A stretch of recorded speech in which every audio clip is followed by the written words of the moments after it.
Hello बच्चों, start करने जा रहे हैं बायोकेमिस्ट्री चैप्टर को। ये आपका फर्स्ट ईयर का पहला चैप्टर है। इसमें हम डिस्कस करेंगे इनके इंट्रोडक्शन को।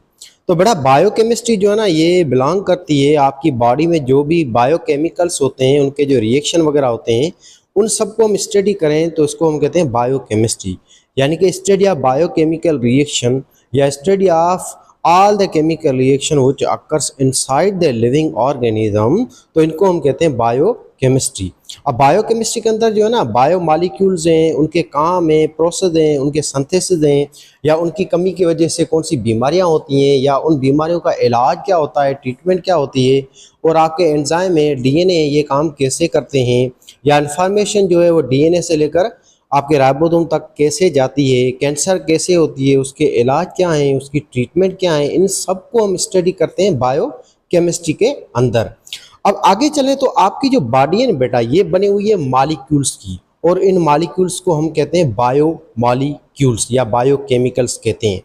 आपकी बॉडी जो ना बनी हुई है मेन इन मॉलिक्यूलों की। एक है मॉलिक्यूल, इसको हम कहते हैं प्रोटीन, और दूसरा मॉलिक्यूल इसका नाम है कार्बोहाइड्रेट, तीसरा मॉलिक्यूल इसका नाम है लिपिड, चौथा मॉलिक्यूल इसका नाम है न्यूक्लिक एसिड यानी कि डीएनए और आरएनए, पांचवा भी एक मॉलिक्यूल है जिसको हम कहते हैं पानी, जो कि इनऑर्गेनिक मॉलिक्यूल है। ओवरऑल जो आपकी बॉडी है ये इन्हीं 5 तरह के मॉलिक्यूल की बनी हुई है, जिनमें सबसे ज़्यादा जो मॉलिक्यूल है वो वाटर है, जो आपकी बॉडी में 70% तक होता है। आपकी बॉडी में देखें, हर एक सेल जो है उसके साइटोप्लाज्म में, न्यूक्लियोप्लाज्म में, न्यूक्लियस में, हर जगह पे क्या होता है, पानी होता है। और पानी बहुत ही ज़्यादा इंपॉर्टेंट काम अदा करता है, बहुत सारे काम करता है। इसको हम आगे डिस्कस करेंगे वाटर के अलग लेक्चर के अंदर। आपकी बॉडी में जैसे टेम्परेचर मेंटेन हो रहा है, या आपकी बॉडी में जो एंजाइम काम कर रहे हैं, या आपकी बॉडी के अंदर जो जो पीएच वगैरह मेंटेन हो रही है, ये सारी मेंटेन कौन करके दे रहा है, वाटर या पानी। अच्छा, अब प्रोटीन जो होता है ये आपकी बॉडी में 18% होता है बेटा, और ये मॉलिक्यूल आपकी बॉडी में हर एक आर्गन में होता है।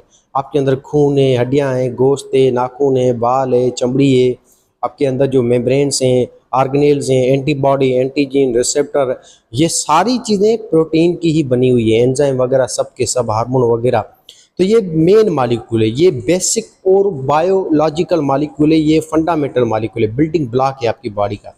ऐसे आपकी बॉडी में 3% होता है लिपिड, चर्बी, और ये चर्बी आपकी बॉडी के अंदर हार्मोन्स की फॉर्म में होती है, जैसे टेस्टोस्टेरोन हार्मोन है, प्रोजेस्टेरोन है, ईस्ट्रोजन है, ये सेक्स हार्मोन, ये भी लिपिड के बने हुए हैं।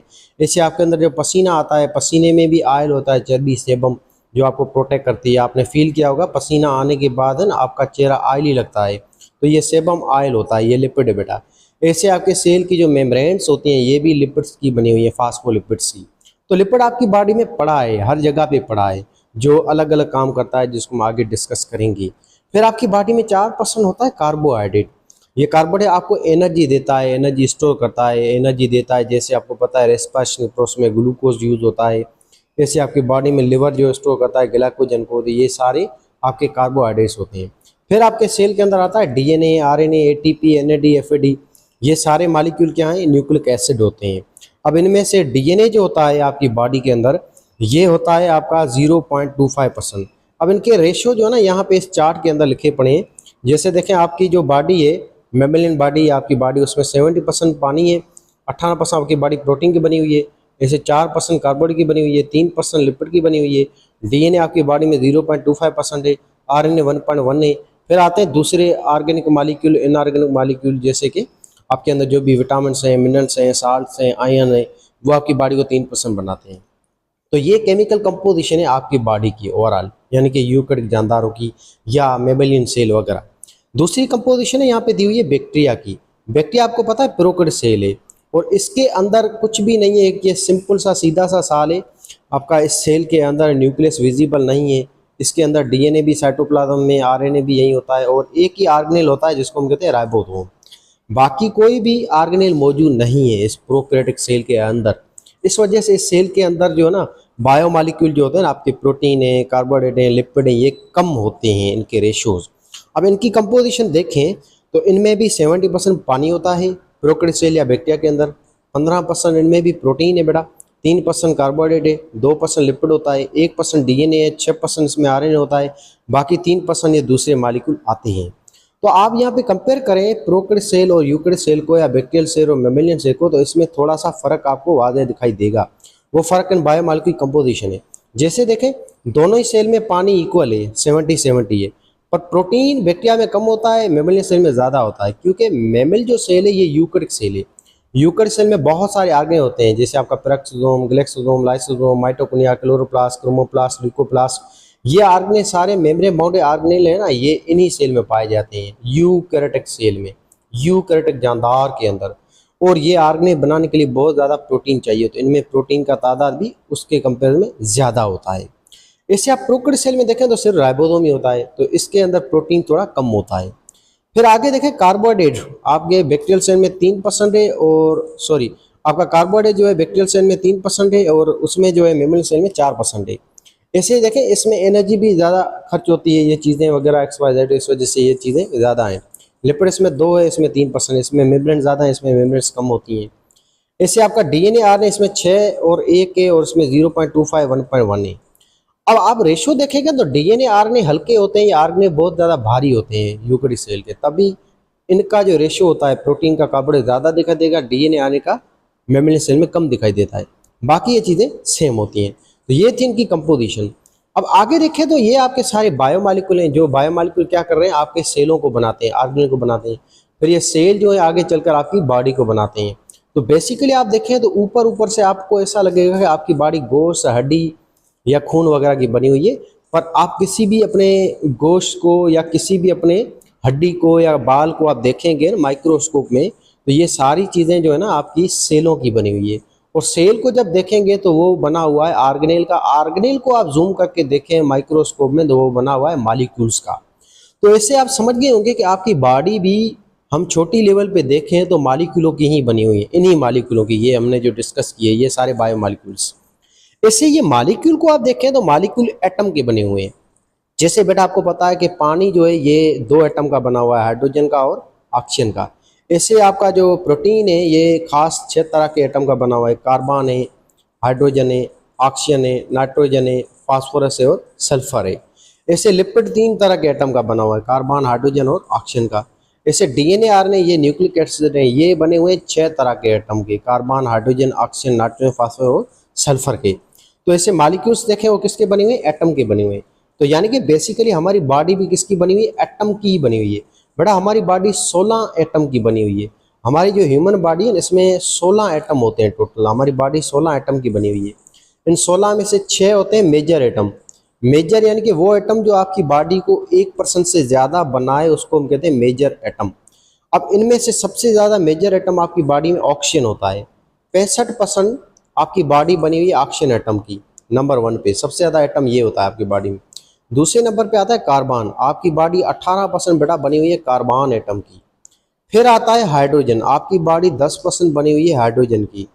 ऐसे कार्बन, हाइड्रोजन, ऑक्सीजन बाद आता है नाइट्रोजन, आपकी बॉडी बेटा 3% बनी हुई है नाइट्रोजन की। फिर आता है कैल्शियम, ये आपकी बॉडी में 2% होता है।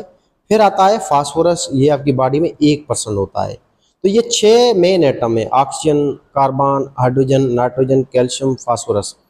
और ये 6 एटम आपकी बॉडी को 99% बनाते हैं, यानी कि 99% आपकी बॉडी जस्ट इन 6 एटम की बनी हुई है।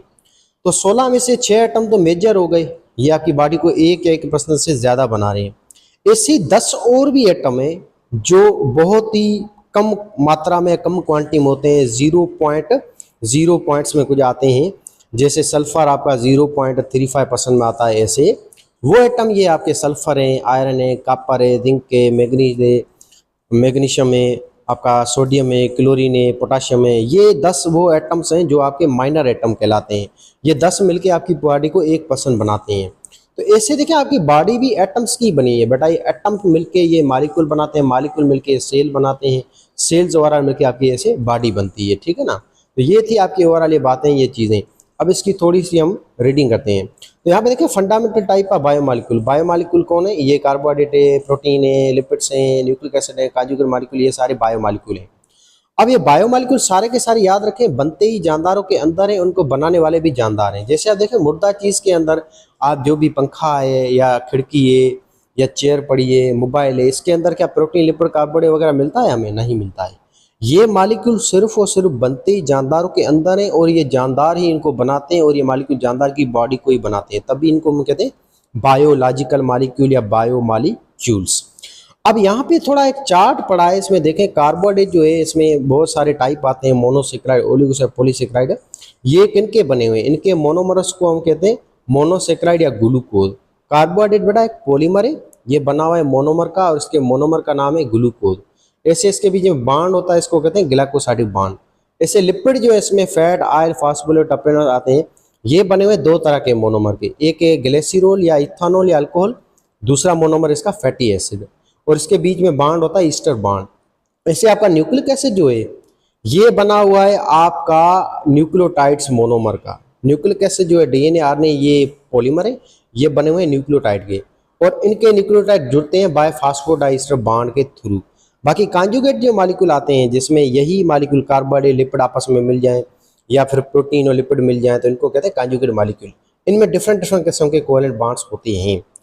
ये थी आपकी बातें, ये चीज़ें जो हम अच्छी तरह से डिस्कस कर चुके हैं। अभी यहाँ पे एक थोड़ी सी लाइन है कि केमिकल कंपोजिशन ऑफ सेल क्या है, जो हमने यहाँ पे डिस्कस किया यही थी आपकी केमिकल कंपोजिशन ऑफ सेल, जिसमें हमें सेल का पूरा आपका कंपोजिशन जो है ये चार्ट सारा हमने पढ़ लिया है। होप आपको ये समझ में आ गया होगा। अब यहाँ पे थोड़ी सी हम रीडिंग करते हैं कि केमिकल कंपोजिशन सेल में क्या होता है। ये मेन एज लाइन आई थी पिछले साल मेडिकल की टेस्ट में कि आपकी बॉडी में 70 to 90% जो है ना पानी होता है, मेन मॉलिक्यूल है। पानी के साथ हम वजन देखें सेल का, तो उस वजन को हम कहते हैं फ्रेश वेट। अगर सेल में पानी निकाल दें फिर सेल का हम वजन मेयर करें तो उस वेट को हम कहते हैं ड्राई वेट। और ड्राई वेट याद रखें हमेशा किनका होता है, ऑर्गेनिक मॉलिक्यूल का, जैसे प्रोटीन का, लिपिड का, carbohydrate, nucleic acid, vitamin, minerals होंगे, इनको ड्राई वेट कहते हैं। जैसे देखें आपकी ये बॉडी है, मिसाल है आपकी बॉडी का अभी वजन 50 किलो है, तो इसमें 70% क्या होगा बेटा, आपकी बॉडी में पानी है, यानी कि 35 किलो वजन आपकी बॉडी में पानी का है। अब पानी को निकाल दें, 35 किलो जो है पानी, उसको हम एवापोरेट कर दें आपकी बॉडी से, तो फिर पीछे कौन सा वजन बचेगा, 15 किलो ही बचेगा। उस 15 केजी वजन को हम कहते हैं ड्राई वेट। और ये ड्राई वेट किनका होता है, प्रोटीन का, लिपिड का, कार्बोहाइड्रेट, न्यूक्लिक एसिड, विटामिन, इनके ही होते हैं, ठीक है ना। अच्छा, अब आगे देखें बायो मालिक्यूल होते हैं जो कि सारे के सारे क्या हैं, ऑर्गेनिक मालिक्यूल होते हैं। ये आपके कोई भी प्रोटीन है, लिपिड्स हैं, कार्बोहाइड्रेट, क्योंकि ये कार्बन हाइड्रोजन दोनों एटम के बने हुए हैं।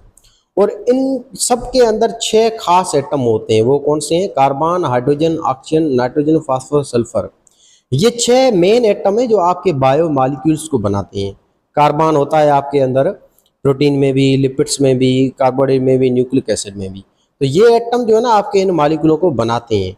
पर जनरली हम देखेंगे ना बायो या मेजर एटम के हिसाब से, तो वहाँ पे सल्फर नहीं आएगा, वहाँ पे आपका कैल्शियम आता है, क्योंकि कैल्शियम आपकी बॉडी में 2% होता है। सल्फर जो है ना 0.35% होता है, इस वजह से इसको माइनर एटम कहते हैं। तो ये सारी चीज़ें हमने डिस्कस अच्छी तरह से कर ली हैं। अब नेक्स्ट लेक्चर में हम डिस्कस करेंगे आगे आपका मेटाबॉलिक प्रोसेस, जिसमें हम पढ़ेंगे synthesis and breakdown of polymers into monomers, यानी कि मेटाबॉलिज्म को। कोई क्वेश्चन कंफ्यूजन है तो कमेंट सेक्शन में ज़रूर लिखिएगा।